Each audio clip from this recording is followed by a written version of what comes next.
दिनैनि बे आबहावा सानखौ जोङो अबजार्भ खालामनानै दिनैहाय बेजोंनो आङो सारा जोंनि बे ओनसोलनि साफ्रोमबो सुबुंफोरखौ जे बेखौनो फोरमायनो सानो जे दिनैनि बे सानाव जिहेतु बुहुमनाङैनो वर्ल्ड इनभाइरनमेन्ट डे हिसाबै जोङो मोनफ्रोमबो हादोराव जोङो पालन खालामदों।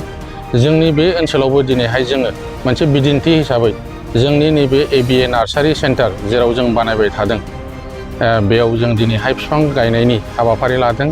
दिनैनि बे सानाव जोङो बे ओनसोलनि रायजो राजाखौ लाफानानै साफ्रोमबो माने गरिब दुखि बयबो सुबुंखौ जों इनभल्भमेन्ट लाफानानै जों दिनैहाय बिफां गायनायनि हाबाफारि लादों आरो जों गोबां बिफां दिनैहाय बेयाव गायखांबाय।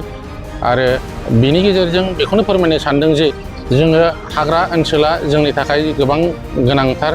हाग्रा नङाबा जों थांनानै थानो हाया आरो हाग्राखौ लाखिनाया जों साफ्रोमबो हादोरारिनि कर्तब्य होननानै आं बेखौनो फोरमायनो आरो मेसेज होनो सानो।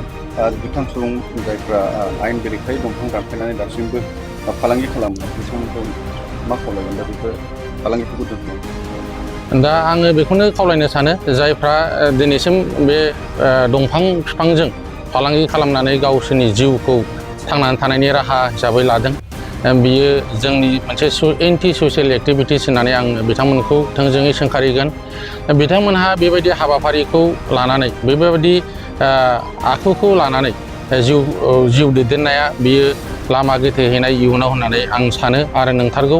बेखायनो बिथांमोनहाबो जे बे प्रिथिबिखौ फोथांनानै लाखिनायाव गोबां आखाइ होनांगौ होननानै आं सानो। बिथांमोनहाबो जों आगयबोनांगौ जिहेथु दिनैनि साना दिनैनि बे अबस्थाया गाज्रिनिफ्राय गाज्रि जालांनो हमबाय।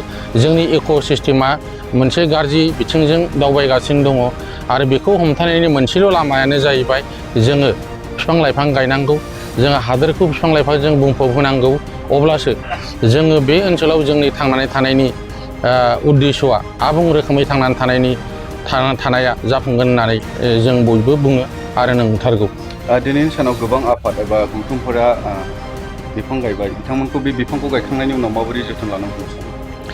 जे बिफांखौथ' जों गायब्लानो जाया, गायनायजों लोगोसे जों जेब्ला गायजेनो आरो गायनायावबो आदब खायदा दङ बेफोरखौ जोङो डिपार्टमेन्टेलि आरो एक्सपार्ट मानसिफोर दं बिथांमोनहा जायगा जायगा जोङो ट्रेनिं होनाया गोनांथि दङ। आरो गायखांनायनि उनावहाय जोङो बे बिफांखौ जोङो एटलिस्ट 5 इयार्स 5 बोसोरखौ जों नायबाय थानांगौ आरो गायनाय लोगो लोगो जों बेरा होनांगौ। सम सम जोङो दै लुनानै होनांगौ बोथोराव। बेखिनिखौ आङो बयखौबो खावलायगोन। दिनैनि बे सानाव बयबो आफादफ्रा बयबो मोनफ्रोमबो अनुस्थानफ्राव बिफां गायदों। बिफां गायनायजों लोगोसे दिनैनि बे जेनाखि गायनाय बिफां बेफोरखौ जों 5 बोसोरखौ जथ्न' लानो थाखाय आं बयखौबो खावलायगोन।